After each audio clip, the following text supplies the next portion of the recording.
I don't know. I ran out of ink. Put your name a little longer. Ran out of ink.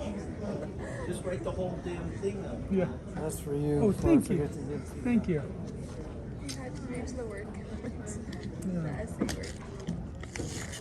If it's white powder, don't smoke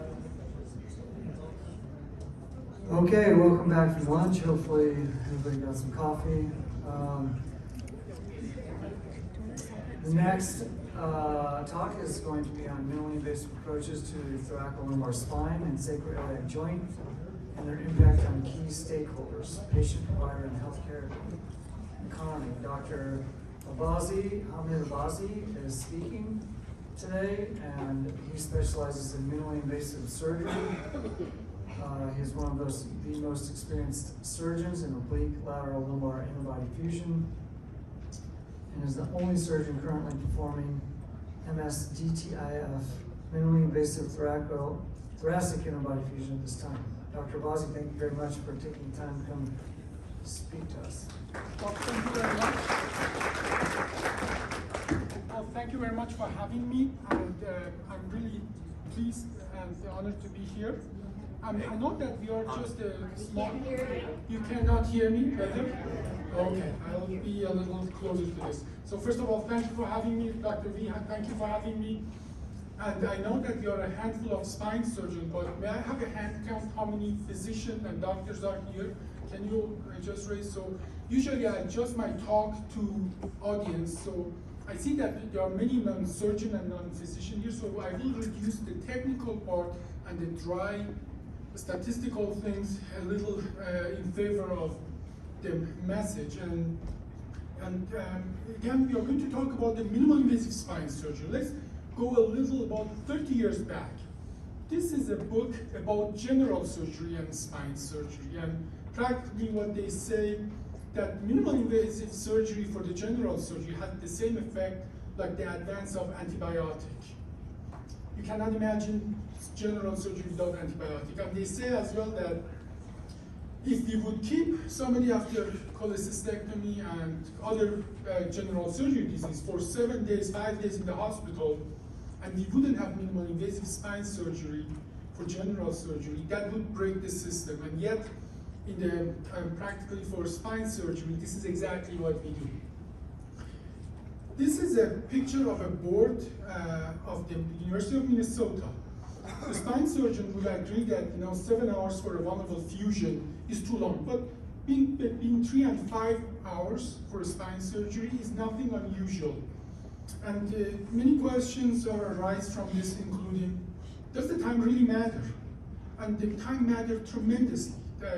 We am happy to forward all the references to you, but practically based on almost 400,000 patients, every additional half an hour on their anesthesia alone adds 17% to the combined risk of the surgery. So if you reduce the surgery from 5 hours to 1 hour, you're saving tremendous amount of complication. As a matter of fact, statistics work in that way that if you put all the patients in one group above 2 hours and all the patients below 2 hours in another group, you're doubling the risk of the surgery.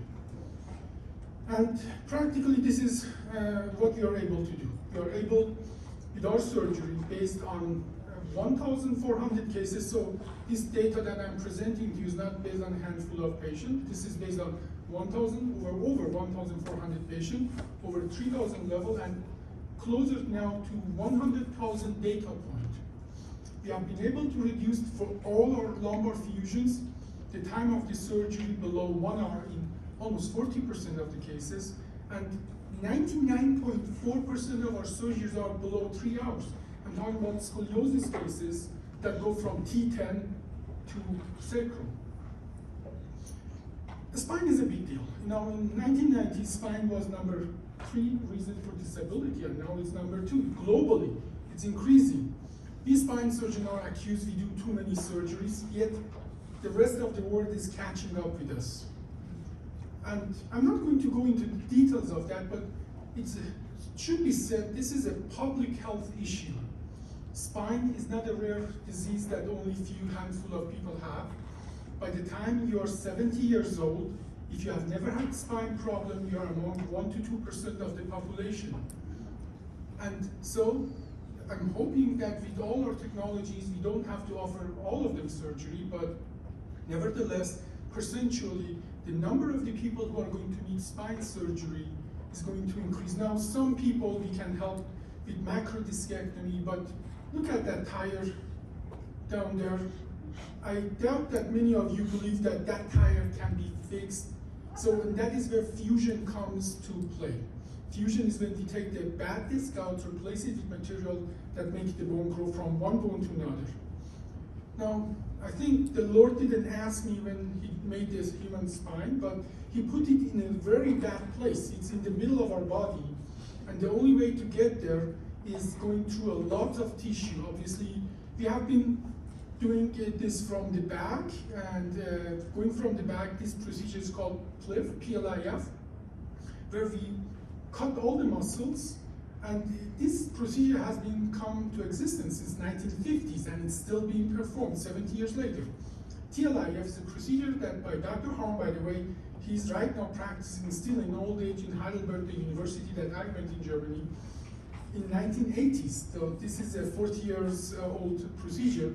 But we have gone as well to many different ways to get to the spine, including ALIF anterior or from lateral. Today I'm going to talk about the group of surgeries that we go obliquely, we go lateral from posterior. Just to confuse you even a little more, there's another OLIF, we call it with one L, called OLIF ATP, anterior to psoas, where practically we still go through abdominal cavity, that's in the lateral position. But our surgery is performed, both OLIF and MISDLIF, in prone position, meaning patient is laying on the belly, and we neither enter abdominal cavity in areas that organs are in place, nor do we have to cut the muscle in the back. And I think that is where the benefit of the surgery comes from. This is open versus minimal invasive spine surgery, and for people who are not used to that, it's not the size of the skin incision that makes a surgery minimal invasive versus open. It's about what happens under the skin. Literally, this is a surgery, as you see, the white area is scar. They used to be muscle. They are not anymore. They are scars. And if you see here, this is normal muscle. And you see here the difference. Here, you see in green and red, muscle versus scar tissue. We are rendering, with many of our open surgeries, the muscle tissue practically physiologically inert. This is how it looked like in the surgery. So this is a patient of mine. In 2012, I did an open old-fashioned surgery. But you see on the left side, the white tissue is scar. It's white or yellowish because it doesn't have blood perfusion. This patient had the adjacent segment disease, meaning the level above and bad. At that, in 2014, I did the OLIF procedure. In 2015, actually, he's as well a hunter. He hit a deer with his car, had an accident. I had to take the patient back, and this picture came to existence during that surgery. In the area that we did the OLIF procedure, this is viable tissue with literally no scarring, and everything literally healed quite well. And in the surgery, I noticed this is a pristine tissue. These are all the muscle that in the open spine surgery we detach, and there are a few secrets of the spine surgeon. One of them is that we don't reattach those muscles. Muscles that are not reattached literally scar and die. This is a vascularization of the bone. There is not a single artery that gives blood supply to the bone. There's a series of vessels that go from the muscle to the bone, and this study is from 1937 that practically says, you see how the blood supply of the vertebral bodies, 75% of the vascularization of the bone is through the posterior element, and in an open old-fashioned surgery, many times we are devascularizing the entire bone and reducing the vascularization of the bone to the 25% of this original level. And again, here is how our muscle work. You start contracting the muscle, and eventually muscle shoot a signal back, it's enough. And by cutting the tendon of the muscle from those little muscle in the spine and not reattaching them, we are preventing muscle to have a physiological function and say it's a stop, you have contracted enough. So they go to muscle spasm, that's why the recovery can be significantly longer in open surgery. Now, the technique that we utilize Campaign Triangle, which has been discovered in 1970s actually, but now we can utilize it with 2 C-arms.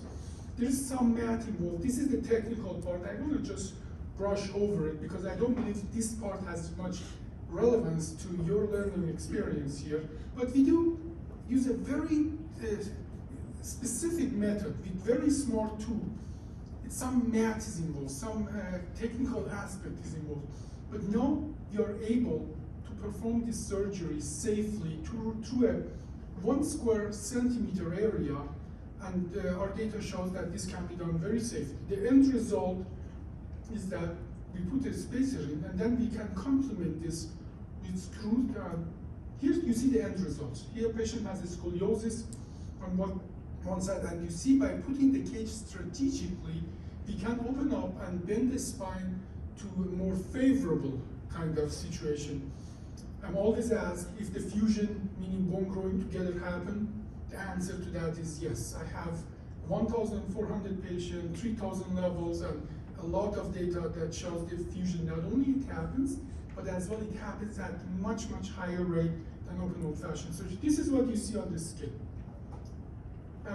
If you would look at just the films, you would think patient got a regular surgery with the difference that all the tissue is still pristine. Again, I'm going to go through most of these dry facts. They're all peer-reviewed, published data. You can just Google OLLIF and you get, or OLLIF and NIH. On the NIH webpage, you can get all those dry facts if you're really interested in that. But obviously, the fluoroscopic is what we perform to be able to do this surgery. So the fluoroscopy is significantly higher, and there's some consideration about how important it is for the surgeon specifically. But here we come to the blood loss. Blood loss is 1/10 to 1/20th of the open surgery. Now, literally we measure the sponges. We don't use any suction. We use sponges before and after. We weigh them, and that's how we calculate our blood loss.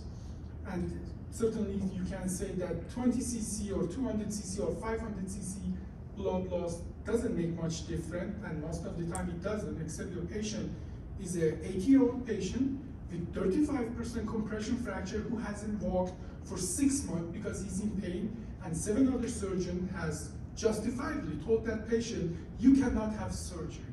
But then if you can, in 1 hour, give them a relief with 20 cc of blood loss, you make a not possible surgery a possible surgery. Now, hospital stay. We just did this calculation. This is from our paper, but we just did this calculation regarding the COVID because, as you know, the resources are limited, and we are trying to literally give patients in and out of surgery and in and out of hospital as much as faster. The average length of stay in the state of Minnesota is 4.5. This is public data. In Mayo Clinic, it's about that amount. In some hospitals, it's 6.2 days. And our data shows that our patient, even with multi-level fusion, our average stay in the hospital is 1.6 days. And that is because they walk mostly within a few hours after the surgery and are able to go home. Now, here is the wartime. And again, for most of people, younger people, wartime doesn't really matter much, and it is not about rushing the war. But the time under anesthesia does matter for overall outcome of the patient based on tremendous amount of data. And we can show that even in the initial learning curve, we could cut this time under anesthesia in half, right? Like my learning curve for my open surgery, this is what we compared that, was 20 years ago, but every single OLIF you see in this chart is my learning curve. Even with that, we could cut the blood loss significantly, hospital stay significantly as well, time under anesthesia significantly. Now, the safety issues are important, but even with me having this group of patients as my learning curve, I was safer with OLIF than with my TLIF once you systematically look at that. And there are lots of technical aspects to that. Why is it safer? And certainly I'm happy to give that information to whoever wishes to have that. Now, this is a paper we published from one hospital, 380 patients, and the blue line, as you see here, is actually the regular open TLIF procedure, and it makes sense that in a higher BMI you have to work harder, and it's surgery going to be longer, and all the other parameter, hospital stay, blood transfusion, return to surgery, in this study correlated with that. The red line is actually MIS TLIF, where we do the TLIF through a smaller hole. And as you see here at BMI of 37, actually, that becomes longer surgery. By the way, this surgeon, who is one surgeon doing that red line, is a star TLIF, MIS TLIF surgeon. He has 2,000 of them. But even in his head, surgery becomes more difficult at BMI of 37. Now look at Olive curve. Flat, all the way.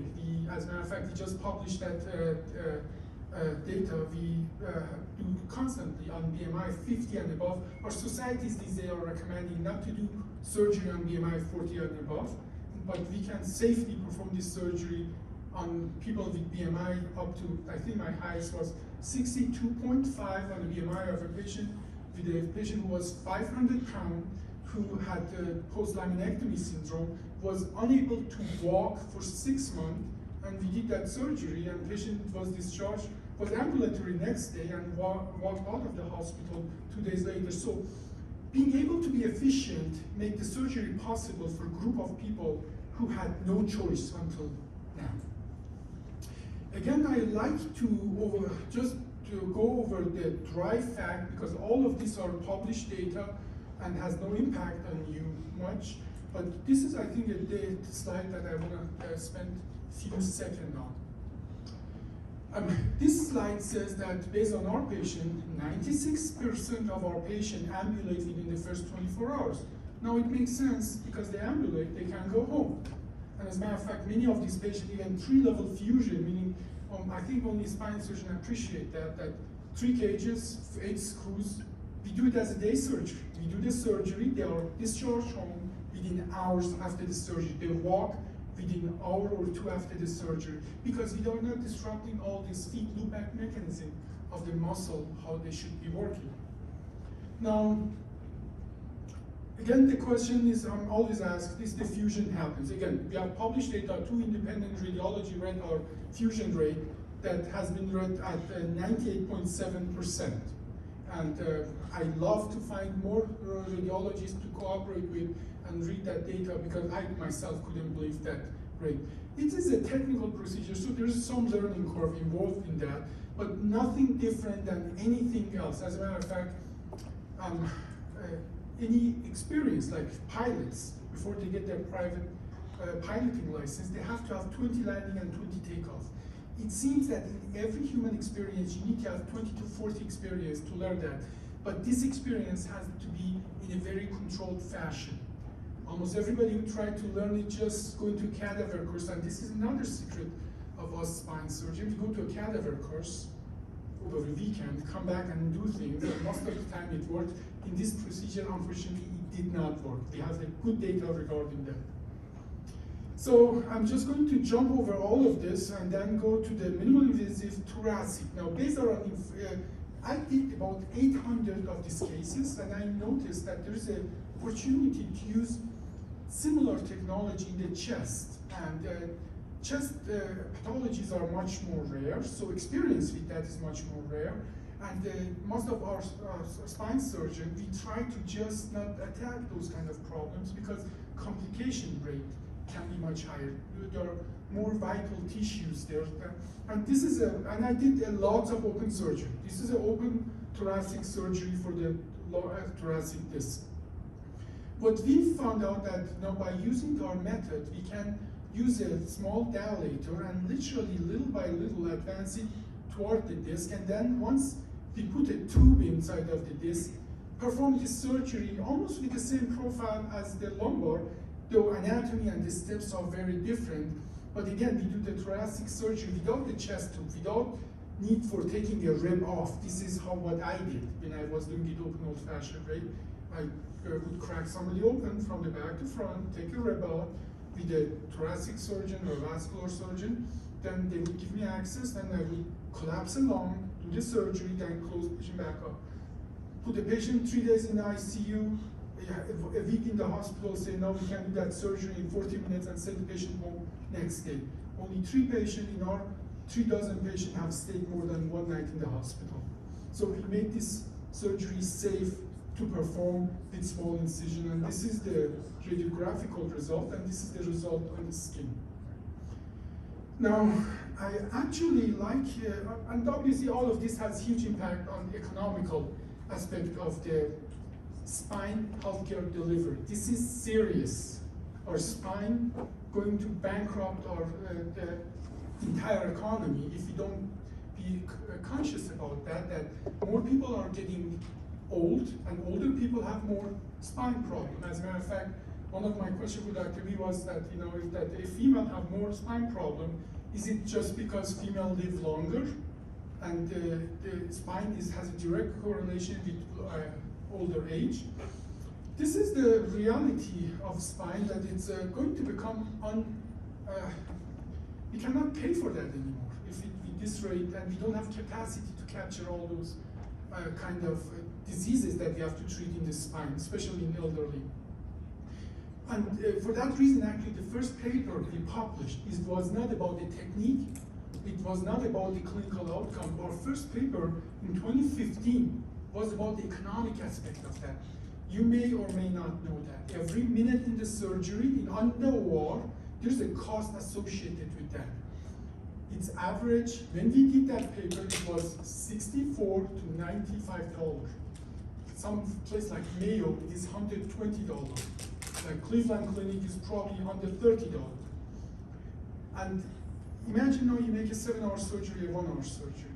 And 7-day hospitals, they want that. This is just a perioperative saving. And again, the paper is published, you can look it up. It turns into over $3 billion annually saving that, like right now, we put our patient in the hospital, they are home next day, 19% of them. That is lots of saving, independent that the impact of that on COVID, because we need those beds for COVID patient, it actually saved us lots of money. That was our first patient. I'm not going to go over the coding of it and so on, which is practically shows hospitals are extremely happy with that because they get a bunch of money from Medicare, but that patient doesn't stay in the hospital a week. That patient stays in the hospital just one night. I just did a 3-level fusion on a 79-year-old gentleman, a farmer, who stayed just over the night in the hospital. I discharged the patient before I flew here yesterday. So the hospital are happy with you because you're not using a lot of the resources. This is to the side, but the last subject I want to talk about today, which is very close to my heart, is sacroiliac joint. I think this is one of those entities that we spine surgeons, especially we spine surgeon, we have to pay attention to that very closely before, like history of spine, somebody else from another discipline come and snatch it from us. And we are not that far away from that. Interventionalists are getting more into this, and we know that at least as a surgeon, we want to keep it close to our field because it is not just about fixing a problem, it's about being able to deal with all the complications if they arise, even though if they are rare, and I think we spine surgeons are best trained to do that. Nevertheless, this is the statistic. If you see patient with pain in your office, in your practice, as a matter of fact, may I ask how many of you see regularly people with a back pain in your office? How many of you see that? So quite few. If you are not finding 22% of them with having sacroiliac problem, you are practically, according to the statistic, underreported for sacroiliac disease, meaning that you are not finding the same number of the people with sacroiliac disease that are out there. That number jumps up to 43% if you have ever had spine surgery. I'm sure you guys are familiar with failed back syndrome, meaning that we do everything we can as a surgeon and patients still not getting better. Since I have started doing sacroiliac fusion, I have 1/4 number of my failed back syndrome because many of them are not failed back syndrome. They are different entity, and this patient go to surgeon, and the surgeon best trained, best intention, they look at the spine, there's nothing there or there's nothing I can do for you because the problem is not really the spine anymore, it's the sacroiliac joint. Now, in a regular case, I would give you lots of information about the sacroiliac anatomy and so on, but I think as well that would really take attention away from my message today, is just recognizing it.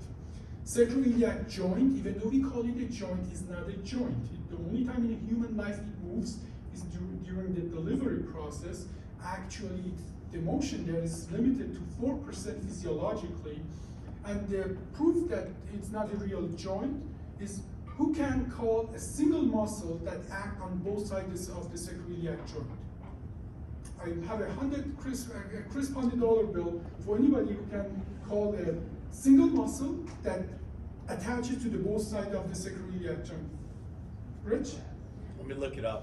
Look it up. $100 right here. Now, iliopsoas goes from the lumbar spine and goes all the way attached to femur. Good one, good try. So, and I'm staying with that thing. There's not a single muscle attached and act on the sacroiliac. There are muscles that go over it, bypass it. Every single muscle that used to evolutionary act on sacroiliac joint is completely gone, and practically this is a vestigial organ that can cause a lot of problems. Now, until 1950s or 1937, we used to do a lot of sacroiliac procedures. But when Cliff in 1950 came, we stopped doing that.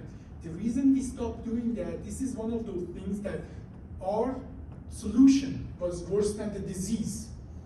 I remember when I was younger, it was a song that was singing, "Doctor, your cure is worse than my disease. This is it." And we still do this surgery for open old fashioned for trauma or when we do scoliosis surgery, but the number for open surgeries are going rapidly down, and the number for practical minimal invasive, or what we call lateral to medial approaches, are increasing. And I think we have a solution for this problem now. I'm not going to go through the anatomy, but I'll be around if somebody's interested. We have courses, we have classes, we teach everything you need to know about sacroiliac joint diagnostic, treatments, non-surgical treatment, and we emphasize it very clearly, and then the surgical treatment. The advantage of the sacroiliac joint fusion is because you're going lateral to medial, you're not dealing with all these nerves. And here is the sacroiliac joint. I just was showing this picture to a friend of mine and discussing if it's a joint or not. Look at that. Most of 70%, 75% is a ligamental material connecting two joints together. And if you have ever looked at the joint, this is not what a normal cartilage looks like. I have had a femur head in my hand. It's the smoothest thing you can ever see. You won't see anything smoother than a real joint. Even that patient was an 80-year-old patient. Still, the femur head was the smoothest thing. You can see this is not a smooth thing at all. Again, I don't want to get into the technicality of this procedure, but I just want to tell you that there is a way now. For a long time, we didn't do sacroiliac fusion, so for that reason, we weren't really good at diagnosing it. I used to say, they are not out there, I don't see them. Now that I got good at it, they are everywhere. This is one of those things that you will see them everywhere if you start looking for it. These are actually the different kind of pictures you get in the surgery. And again, in the favor of not being too technical, we have these courses, we have these classes, and I'm happy to provide them all to you. There are ways to treat this joint from lateral to medial, and literally, I just, yesterday was Friday, I did this surgery. My surgical time was 16 minutes from skin to skin. That patient left the surgery center in 48 minutes. So we have gotten really good at not only understanding it, diagnose it, put the patient through conservative management, but are just treating it. And by the way, these are tremendously happy and appreciative patients. These are the patients that always want to stand up and hug me because they were told there's nothing wrong with you, everything is in your head. And I do a half-an-hour procedure and they go back to work. They're off narcotic and so on. We have tremendous amount of the data that we can show this is real, and other people have this same kind of data. I want to actually just show you, for if you are taking care of the patient, a little about the diagnostic. I think that's important to you. Now, many times, the group of the patient with the sacroiliac joint are younger patient, mostly female. If you have a delivery, if you have given birth to a baby, your chance of having that is 7 times higher, so you can always blame your children for that.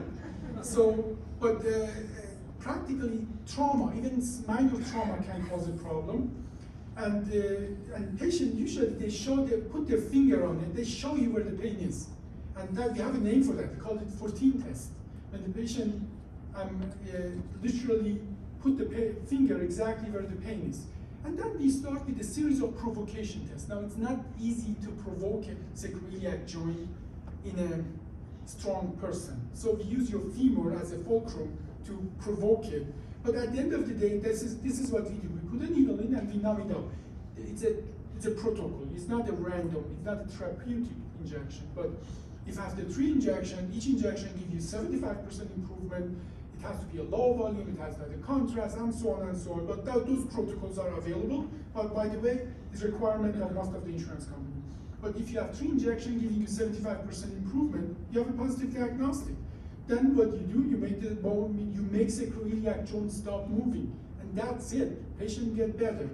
There are many systems out there, and but I don't believe the system really matters as much as that you have to choose a path that is safe. And the lateral to medial path has been shown safe. This is the system I use that even use the path only once, and the other 2 screws are embedded in the first screw. And it's a very small set, and this is the end results. And for everybody who's interested, this is the study that started all of that. As a matter of fact, Dr. Pauly is in the University of Minnesota. What you see here, that the randomized group and the group that got sacroiliac fusion, the pain dropped. The control group obviously didn't, but once all of them, they had to interrupt this study. It was so effective, they had to cross all the control group to the treatment group, and look at that, they replicated the same results as the initial study group. Now, all these new procedures are, they are not, you cannot learn them in a weekend kind of course. For that reason, I'm just going to show you 3 or 4 pictures and be done with it.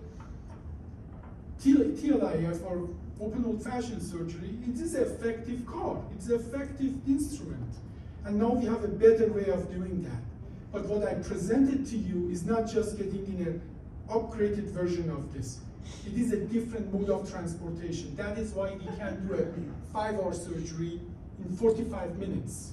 It is not, if I tell you I go from here to Los Angeles in 3 hours or 2 hours, you think I'm a crazy person. But if you don't know flying, this concept of flying, then it makes sense to you that this cannot be true. But if you know the concept of flying, it's not really much to it. It's just a different mode of transportation. But you have to learn it. You have to learn it properly, and that is who we are. We put a complex structure around literally teaching this complex technology. So I'm going to stop here and give a little time for questions. And there's a joke among spine surgeons that if you give 1 problem to 5 spine surgeons, you get 7 answers. So if I don't hear lots of controversy, I'll be very sad. So please, I'm opening the floor for questions.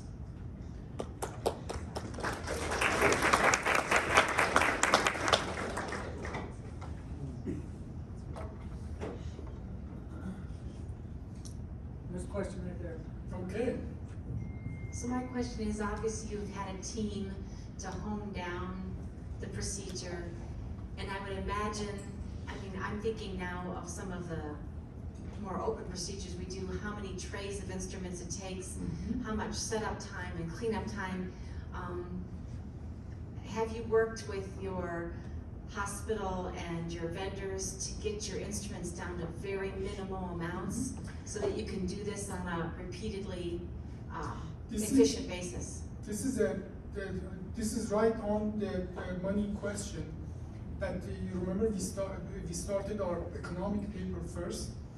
Every month we get together and we work exactly on that, on a multidisciplinary group of nurses, OR people, engineers, and so on. And we combine instruments that they can do the same job.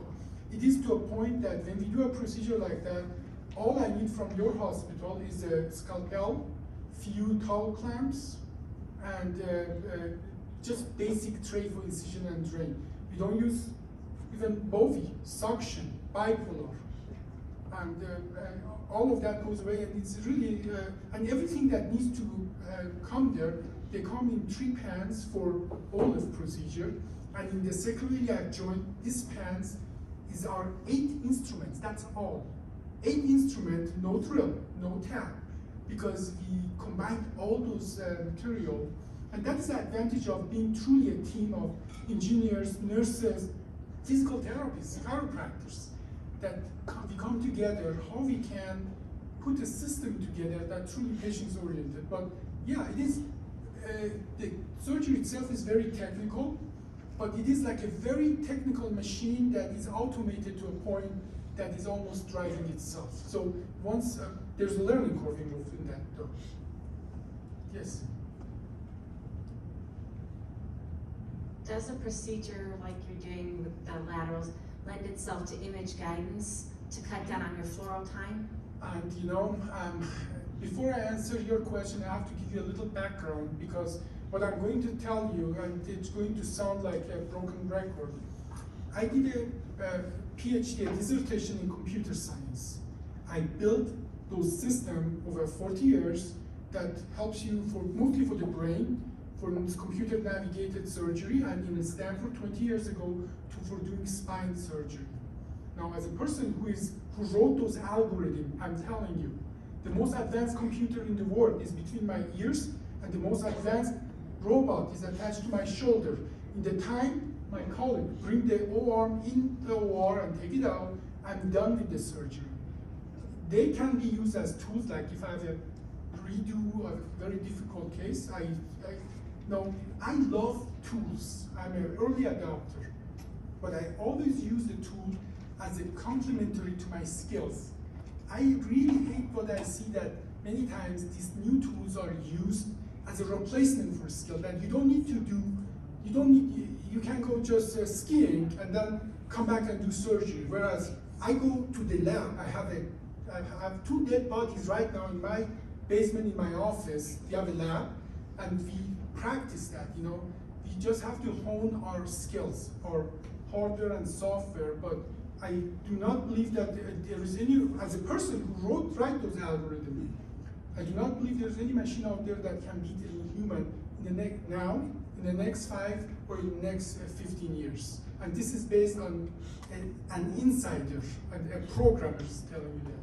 Because I have seen those algorithms. I see how they are working.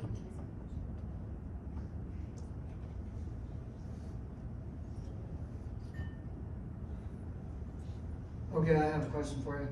Yes. I do X lifts and O lifts, and I actually did a fellowship with John Regan back in 2000. He was him and what was the guy's name from Brazil? Who those 2 guys basically created that technique. So I was actually on the very first paper ever of transpsoas lateral approach technique. It was before we did neuromonitoring though, so it didn't really take off, because we had all these, numbness in the thigh and all that. But then once, what was his name down in Brazil?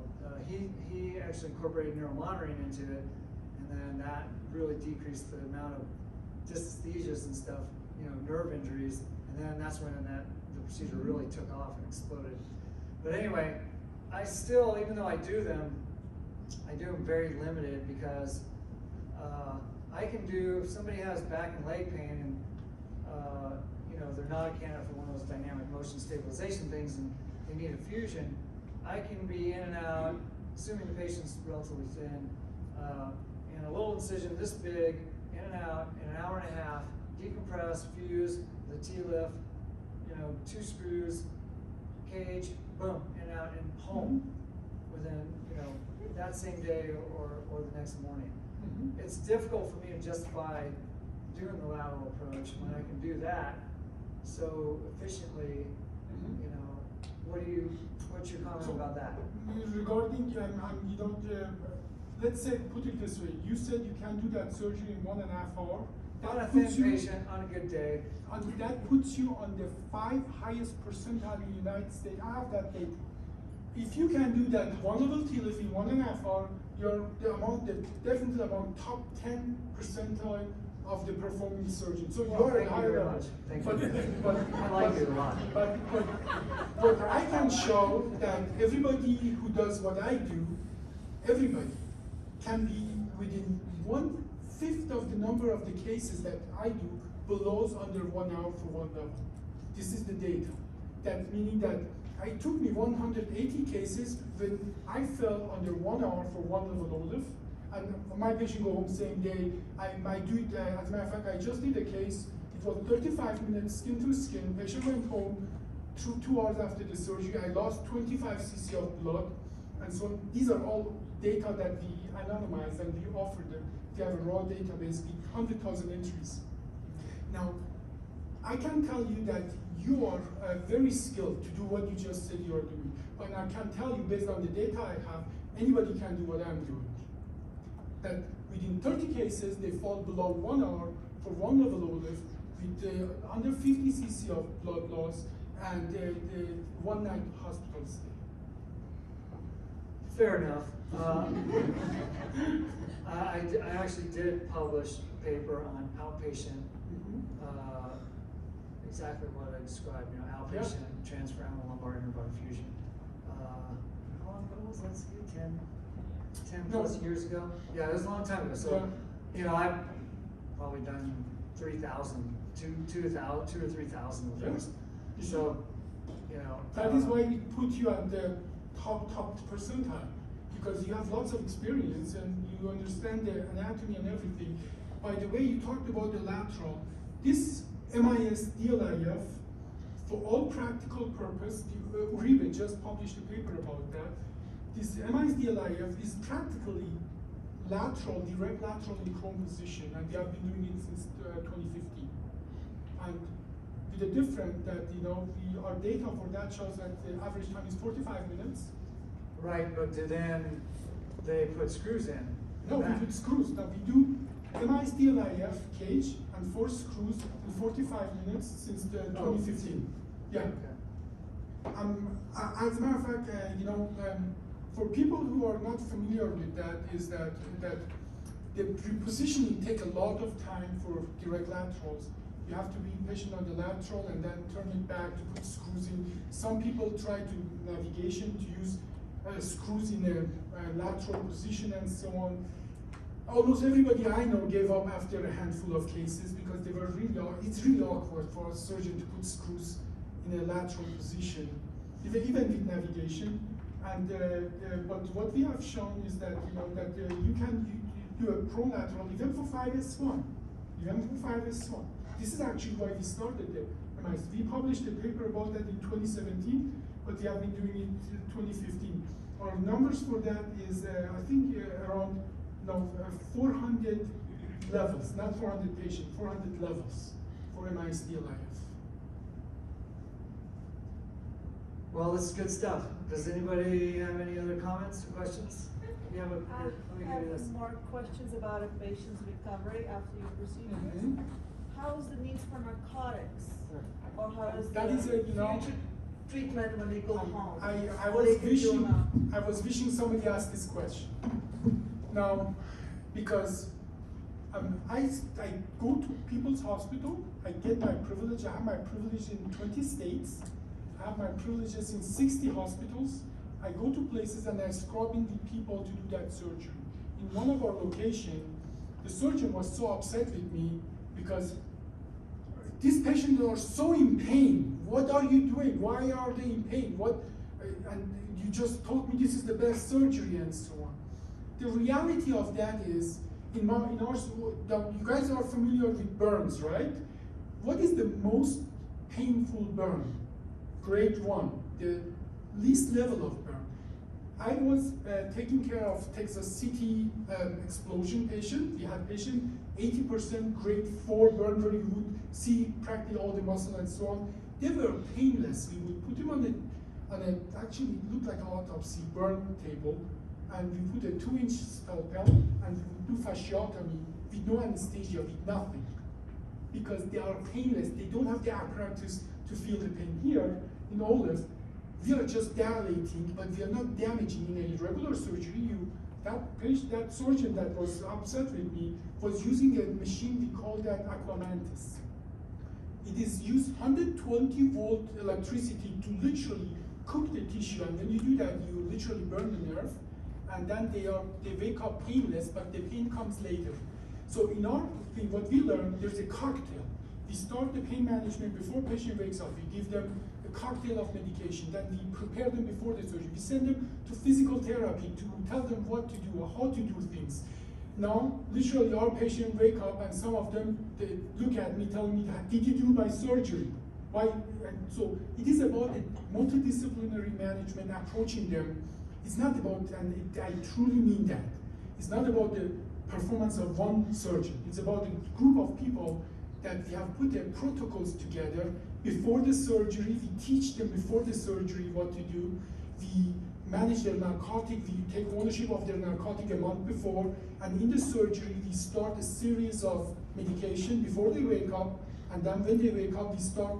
I'm not going to lie to you. The first days as well, the first few hours can be difficult in some patients because we always opt on the side of the safety. But then they always turn around. Again, 96% of my patients go home within the first 24 hours. And I can guarantee you, I don't send them crying in pain home. They walk, they walk home. But it is a management, it's a big deal to be able to bring all the people together to create those protocols to manage their pain, because we are not damaging, we are not cooking the tissue, and they are going to feel the pain. And what are you using as a cocktail? Well, it's a combination. Before they wake up, if you're interested, for everyone interested, is Tordol. And because we don't open the lamina, my patient even go back on anticoagulation within a day or so. But then I use Robaxin or Flexeril, depending on some criteria. I use hydroxyzine, certain dosage and a certain combination for certain patients. We definitely maximize the pure narcotic, and then obviously IV narcotic. And we have a protocol that it goes up and down based on certain criteria.